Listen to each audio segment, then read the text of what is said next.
Hello दोस्तों, मेरे YouTube channel पर आपका स्वागत है। तो चलिए कहानी शुरू करते हैं। कहानी अच्छी लगे तो प्लीज़ चैनल को लाइक और शेयर जरूर करें। इधर मृत्युंजय शिवांश को बुलाने के लिए जब कमरे में आता है तो पाता है शिवांश पजल सुलझाते हुए कुछ सोच रहा था, जिसे देखकर मृत्युंजय शिवांश के पास आकर, क्या हुआ शिव, तुम नीचे पार्टी में नहीं है? शिवांश मृत्युंजय की आवाज़ सुन उसकी तरफ देखते बोले, मेरा मन नहीं है नीचे जाने का। जिसे सुनकर मृत्युंजय उसके पास बैठकर अपनी आंखें चढ़ाते हुए, किसी ने कुछ कहा तुमसे जो तुम्हारा मन नहीं है पार्टी में आने का? शिवांश मृत्युंजय के सवाल पर उसकी तरफ देखते हुए, वैदिक के फादर अब नहीं रहे और उनसे मिलना चाहता है। शिवांश की बात पर मृत्युंजय 2 मिनट से देखने के बाद बोला, और तुम इस बारे में क्या सोचते हो? शिवांश मृत्युंजय के सवाल पर अपना सिर नहीं में हिलाते हुए बोला, मुझे गलत लोग अच्छे नहीं लगते और मैं गलत का साथ देना पसंद नहीं करता। मृत्युंजय शिवांश की बात पर उसकी तरफ देखते बोला, और अगर मैं गलत रहूं तो आप गलत नहीं हो सकते। I trust you. शिवांश ने मृत्युंजय की बात पर कहा, जिसे सुनकर मृत्युंजय हल्का सा मुस्कुरा कर बोला, और अगर मैं कहूँ कि तुम्हारे मॉम डैड की डेथ मेरे कारण हुई तो? शिवांश मृत्युंजय की बात पर नम आंखों से उसकी तरफ देखते हुए, आप नहीं हो इन सब के पीछे। शिवांश की नम आंखों को देखकर मृत्युंजय उसके आंसुओं को साफ करते बोला, स्टॉप क्राइंग माय बॉय, कहीं न कहीं मैं जिम्मेदार हूँ। शिवांश मृत्युंजय के हाथ को पकड़कर अपना सिर नहीं में हिलाते बोले, आप जिम्मेदार नहीं हो डैड, इन सब के पीछे सिर्फ और सिर्फ मेरी बुआ है। मृत्युंजय शिवांश की बात पर कन्फ्यूजन में उसकी तरफ देखते बोला, और तुमसे ये बात सब किसने कहा? शिवांश मृत्युंजय के सवाल पर उसकी तरफ देखते बोले, ट्रियो के गले में जो पेंडेंट है उसमें कैमरा एंड वॉइस के कैप्चर लगा हुआ है, और जब राय कपूर मेंशन में नहीं था तब बुआ जो जो भी बात करती थी या जो भी मेरे रिलेटिव बात करते थे सब मैं सुन पाता था, क्योंकि वो मेरे फ़ोन से कनेक्ट था। ये कहते हुए शिवांश थोड़ा पैनिक होने लगा, जिसे देख मृत्युंजय उसके पीठ को रब करते हुए, पैनिक होना बंद करो और मेरी बात सुनो, सब कुछ भूल जाओ। शिवांश मृत्युंजय की बात पर सिसकते उसकी तरफ देखकर बोला, मुझे स्ट्रांग बनना है डैड, बहुत स्ट्रांग बनना है। मृत्युंजय शिवांश के सिर को थपथपाते, मेरा बेटा बहुत स्ट्रांग है और अगर उसे और ज़्यादा स्ट्रांग बनना है तो पढ़ाई करनी होगी, हर फील्ड में गोल्ड गोल्ड मेडल लेना होगा। शिवांश मृत्युंजय की बात पर अपना सिर हिलाते बोले, मैं करूँगा, वो हर पॉसिबल थिंग करूँगा जिससे मैं और ज़्यादा स्ट्रांग बन सकूँ, लेकिन प्लीज़ मुझे मत छोड़ना। ये कहते हुए शिवांश की आंखों से आंसू आने लगते हैं। मृत्युंजय शिवांश के आंसू को देखते उसे गले लगा लेता है तो शिवांश मृत्युंजय के सीने से लगकर रोने लगता है। उसके रोने की आवाज़ को सुनते हुए मृत्युंजय उसके सिर पर चूमकर, तुम्हें कभी नहीं छोड़ूंगा, तुम भी मुझे कभी मत छोड़ना। शिवांश मृत्युंजय के कमर पर अपने हाथ लपेटे रोते हुए बोला, मैं कभी नहीं छोड़ूंगा आपको, I will always believe in you dad. Mrityunjay Shivansh की बात पर उसके पीठ को थपथपाते उसे खुद से दूर कर उसकी तरफ देखते हुए बोला, आगे से मत रोना और वैद्य को नहीं बताना कि उसके पापा अब नहीं है। शिवांश मृत्युंजय की बात अपने आंसू को साफ करते अपना सिर हिलाकर बोला, नहीं बताऊंगा, लेकिन वो जिद करेगा तब।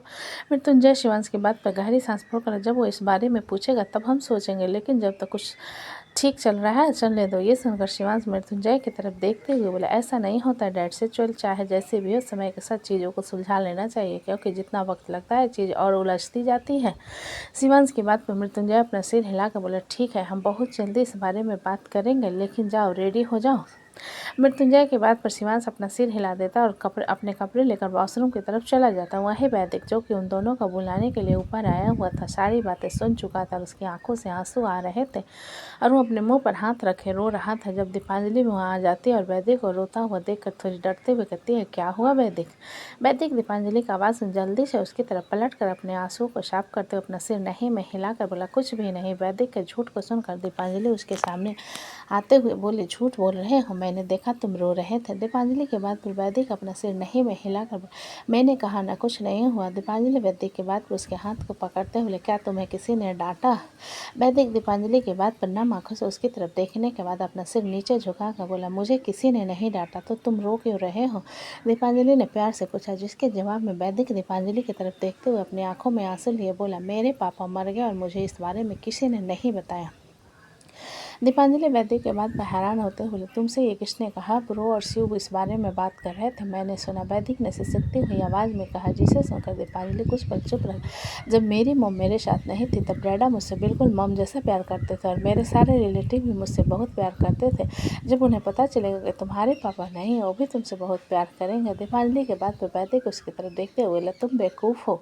दीपांजलि वैदिक के बाद पर नाराज़गी भरी आंखों से उसकी तरफ देखते हुए, एक तो तुम खुद रो रहे हो और मुझे बेवकूफ़ कहते हो। हाँ, क्योंकि तुम बेवकूफ़ हो, क्योंकि मम्मी डैडी से ज़्यादा कोई प्यार नहीं करता। जो तुम्हारे रिलेटिव्स तुम्हारा ख्याल रखते थे वो सिर्फ उन लोगों की सिंपैथी था, ना कि उनका प्यार। और तुम जिसे प्यार करती हो वो सिर्फ सिंपैथी है। वैदिक ने दीपांजलि की बात पर कहा, जिसे सुनकर दीपांजलि अपना सिर नहीं में हिलाते बोले, नहीं नहीं, वो सब मुझसे बहुत प्यार करते थे। वैदिक दीपांजलि के बात पर उसके कंधे को कस कर पकड़ कर उसे अपने पास खींच कर बोला, तुम इडियट हो और तुम्हारे पापा भी झूठे हैं।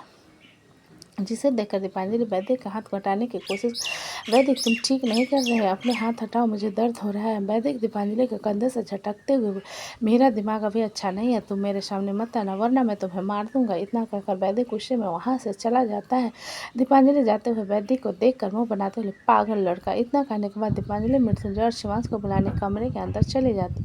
कुछ देर बाद मृत्युंजय शिवांश के साथ नीचे आ जाता है। वो अपने साथ वैदिक को भी लेते आता है, जिसकी आंखें रोने के कारण लाल हो चुकी थी, लेकिन वो चुप था। सभी लोग लगभग आ चुके थे, बस वहाँ पर कमी थी तो विप्लव की। जब रिया वीडियो कॉल करके उसकी कमी को भी पूरा कर देती है।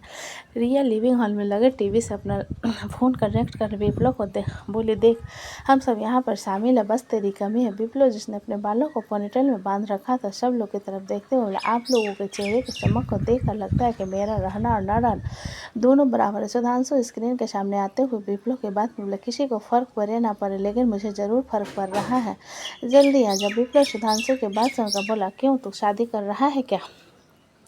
सुधांशु विप्लव के सवाल पर कुछ पल सोचने के बाद बोला, हाँ। फिर ध्रुवी को अपने पास खींच विप्लव से बोला, इसी से शादी कर रहा हूँ, कुछ ज़्यादा ही पसंद आ गई है मुझे।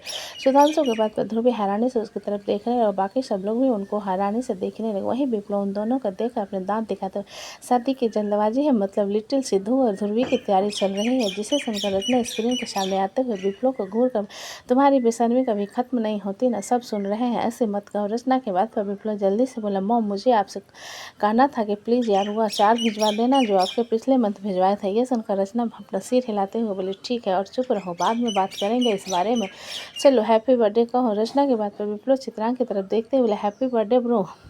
चित्रांग विप्लव की बात पर अपना सिर हिलाते हुए बोले, थैंक यू भाभी। विप्लव चित्रांग के बात पर इधर उधर देखते हुए बोला, भाभी कहाँ है? विप्लव के सवाल पर चित्रांग भी इधर उधर देखते हुए बोला, पता नहीं, तुम रुको लाइन पर, मैं उसे अभी बुला कर लाता हूँ। इतना कहकर विप्लव जाने लगा। जब वैशाली माही के साथ रेडी होकर नीचे आई, माही ने सेम चित्रांग के आउटफिट से मैचिंग साड़ी पहन रखी थी, जिसमें उसका गोरा बदन और परफेक्ट फिगर बहुत खूबसूरत लग रहा था। चित्रांग माही को देखकर ब्लश करने लगा, जिसे देखकर विप्लव शरारती आवाज़ में चित्रांग से बोला, भाई आप तो अभी भी भाभी से शर्माते हो। विप्लव की शरारत पर उसकी तरफ देखते हुए बोला, चित्रांग के छोरो तुम बताओ, तुम्हारी आंखें लाल क्यों हैं? विप्लव मृत्युंजय की बात सुन अपना सिर नहीं बहलाते हुए, नहीं भाई, वो रात को देर तक जाग रहा था ना, इसलिए।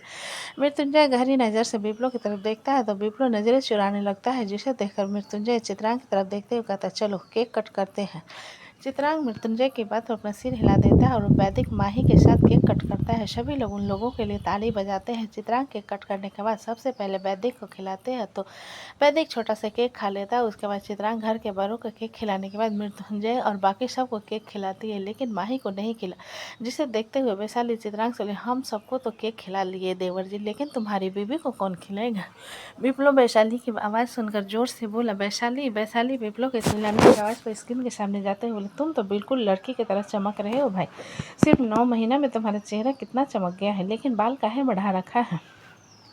विप्लव वैशाली की बात सुनकर अपना सिर नहीं में हिला कर बोला, बस फैशन के लिए बढ़ा कर रखा है, जब वापस आऊँगा ना तो अमृत भैया से खूबसूरत चोटियाँ करवाऊँगा। जिसे सुनकर वैशाली अपना सिर हिलाते हुए, हमारा पति बहुत जल्दी ब्यूटी पार्लर खोलने वाला है। वैशाली की बात सुन सब लोग अमृत को देखने लगे और मृत्युंजय अमृत को देखते हुए बोले, तुमने बताया नहीं कि तुम वकालत छोड़ के ब्यूटी पार्लर खोलने वाले हो? ये सुनकर अमृत जल्दी से अपने सिर नहीं में हिलाते हुए बोले, नहीं मैंने ऐसा कब किया, ये वैशाली पागल हो चुकी है। वैशाली अमृत की बात से घूरते हुए बोली, हमको पागल कह रहे हो? तुमको तो। विप्लव उन लोगों को नोकझोंक को देखकर मुस्कुराते हुए रिया से बोला, रिया मुझे नींद आ रही है, ऑलरेडी काफ़ी रात हो चुकी है, हम लोग कल बात करें। रिया विप्लव के बात पर स्क्रीन के सामने आते हुए अपना सिर हिलाकर बोले, ठीक है तो कल पक्का कॉल करना, हर बार की तरह झूठ बोलकर मत निकल जाना। विप्लव रिया के बाद अपना सिर हिला देता और सब लोगों को बाय करते हुए कॉल कट कर देता है। विप्लव को कॉल कट करने के बाद अदिति शोभित की तरफ देखते हुए धीरे से बोली, मुझे वाकई उदास लगा।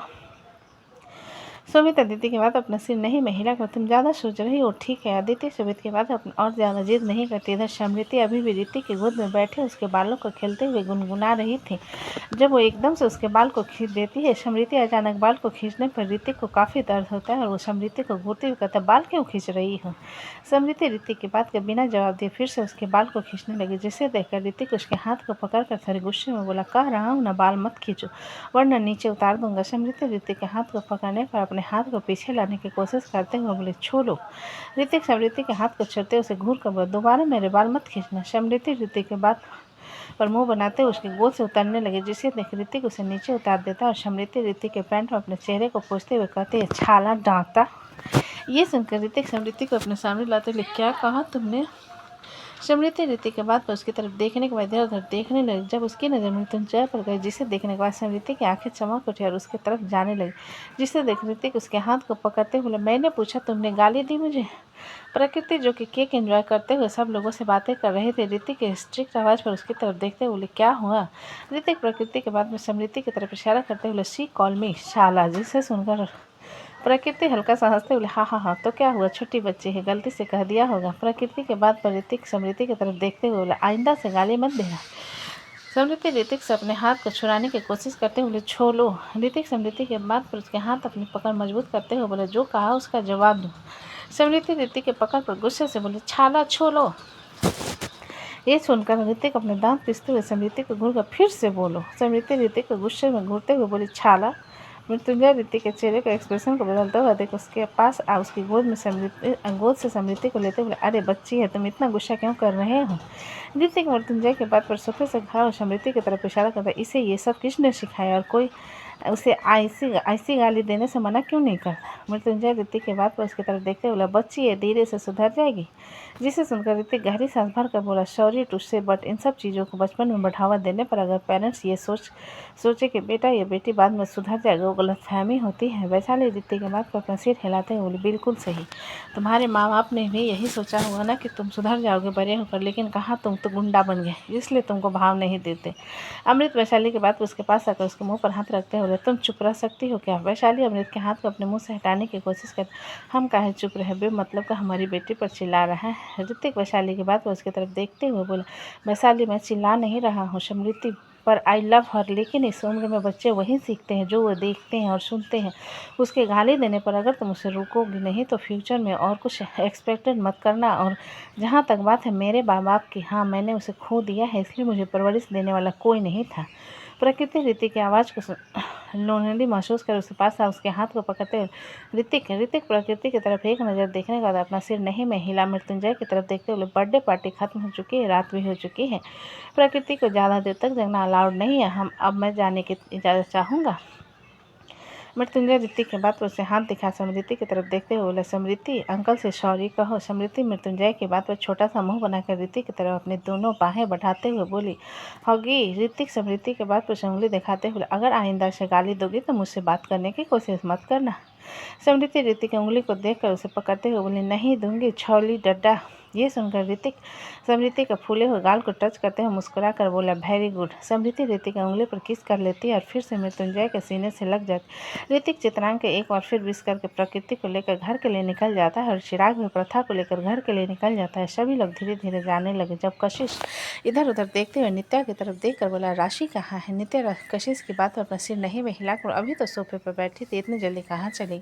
इतना कहते हुए नित्या इधर उधर राशि को ढूंढने लगी। बाकी लोग भी राशि को लापता होने के बाद सुन से इधर उधर ढूंढने। इधर सुधांशु जो कि अपने क्लाइंट से फ़ोन में बातें करते हुए किचन में आ गया था, वो पलटने लगा जब उसे अपने पैर के पास कोई महसूस हुआ। जिसे महसूस कर सुधांशु नीचे सिर झुका कर देखता है तो राशि उसके पैर के पास बैठी हुई थी। राशि को अपने पैर के पास बैठा हुआ देखकर सुधांशु हल्का सा मुस्कुरा अपना फ़ोन पॉकेट में रखते हुए राशि को अपनी गोद में उठाकर बोला, व्हाट हैपेंड प्रिंसेस, आप मेरे पैर के पास आकर क्यों बैठी हो। राशि सुधांशु के हल्के बेड वाले गाल पर हाथ रखते उसके गाल को चूम लेती है तो सुधांशु मुस्कुरा देता है और राशि के बाल को छूते हुए कहता है, क्या आपको मैं पसंद हूँ। राशि सुधांशु के सवाल पर अपना सिर हिलाते उसे केक की तरफ इशारा करके बोली, केक। सुधांशु राशि के इशारे पर केक जो कि कट करने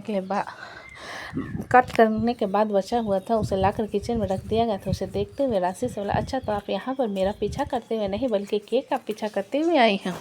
राशि सुधांशु की बात सुनकर अपना सिर हिला देती है तो सुधांशु मुस्कुराते हुए एक छोटा सा स्पून लेकर केक राशि को खिलाते हुए बोला, आपको केक पसंद है? राशि सुधांशु का सवाल अपना सिर हिलाते हुए बोली, यश। सुधांशु राशि के पतले होठों में लगे केक को साफ करते हुए बोले, ज़्यादा नहीं खाना वरना सर्दी लग जाएगी और आप डाइजेस्ट नहीं कर पाओगे तो हॉस्पिटल जाना पड़ेगा। राशि सुधांशु के बात पर केक की तरफ अपने हाथ बढ़ाने लगे, जिसे देख सुधांशु राशि के पीछे करते हैं, बिल्कुल नहीं, इतना खा लिया ना, बहुत है, चलिए बाहर चलते हैं, रात हो चुकी है। इतना कहकर सुधांशु स्पून वॉश बेसिन में डाल देता है और राशि को लेकर किचन से बाहर आ जाता है। सुधांशु को राशि के साथ बाहर देखकर कशिश उसके पास आते, तुम मुझे कहाँ लेकर गए थे? सुधांशु कशिश की बात अपना सिर नहीं में हिलाकर, मैं राशि को कहीं लेकर नहीं गया था, बल्कि वो किचन में गई थी केक के पीछे पीछे। ये सुनकर नित्या उन लोगों के पास आकर राशि को अपनी गोद में लेते हुए, इसे केक बहुत पसंद है, थैंक यू राशि को संभालने के लिए। सुधांशु नित्या की बात सुन अपना सिर हिलाते हुए, कोई बड़ी बात नहीं है। इतना कहने के बाद सुधांशु एक नज़र राशि को देखकर बिना उन लोगों से और ज़्यादा बात करे ध्रुवी के पास आकर बोला, चलो मैं तुम्हें घर ड्रॉप कर दूंगा। ध्रुवी सुधांशु की बात सुन अपना सिर हिला देती है और सब लोगों से परमिशन लेकर सुधांशु ध्रुवी को लेकर वहां से निकल जाता है। बाकी सब लोग भी धीरे धीरे वहां से घर के लिए निकल जाते हैं। सब लोगों के जाने के बाद विकल्प, शोभित और वर्षा वहीं पर रुक जाते हैं और सफाई का काम देखने लगे। फिर बाकी सब लोग अपने अपने कमरे की तरफ चले जाते हैं, क्योंकि दिन भर के काम के कारण सब थक चुके थे। इधर चित्रांग केक के एक प्लेट लेकर कमरे में आता है तो देखता है माही बहुत ज़्यादा हड़बड़ी में थी, जिसे देख चित्रांग केक का प्लेट कॉफ़ी टेबल पर रखकर माही से बोले, क्या हुआ? माही चित्रांग की आवाज़ सुनकर उसकी तरफ देखते बोले, सॉरी चित्रांग, मैंने सोचा था कि हम दोनों अच्छी बातें करेंगे, बट मुझे अचानक एक इम्पोर्टेंट केस के लिए जाना होगा। जिसे सुनकर चित्रांग अपना सिर हिलाते बोला, ओके, मुझे कोई दिक्कत नहीं है, तुम्हारा काम पहले है, चलो मैं तुम्हें ड्रॉप कर देता हूँ, रात काफ़ी हो गई है, तुम्हारा अकेले जाना सही नहीं होगा। चित्रांग के बात पर माही उसकी तरफ देखते हुए बोली, मुझे हॉस्पिटल नहीं जाना है, मेरा एक VIP क्लाइंट है जिसके चेकअप के लिए मुझे जाना है, क्या तुम मुझे वहाँ ड्रॉप कर दोगे? चित्रांग एक नज़र खुद को देखने के बाद माही से बोला, क्या मैं कपड़े ऐसे ही, चलो ना प्लीज़ वरना देरी हो जाएगी। माही ने छोटा सा मुंह बना कर कहा, जिसे सुनकर चित्रांग अपना सिर हिलाकर बोला, ठीक है चलो चलते। माही अपना सिर हिला कर देती है और लोग वहां से निकल जाते हैं। तो दोस्तों, कहानी कैसी लगी मुझे कमेंट में लिखना, अच्छी लगी तो प्लीज़ चैनल को लाइक करें, सब्सक्राइब और ज़्यादा से ज़्यादा शेयर करें। कहानी को पूरा सुनने के लिए धन्यवाद।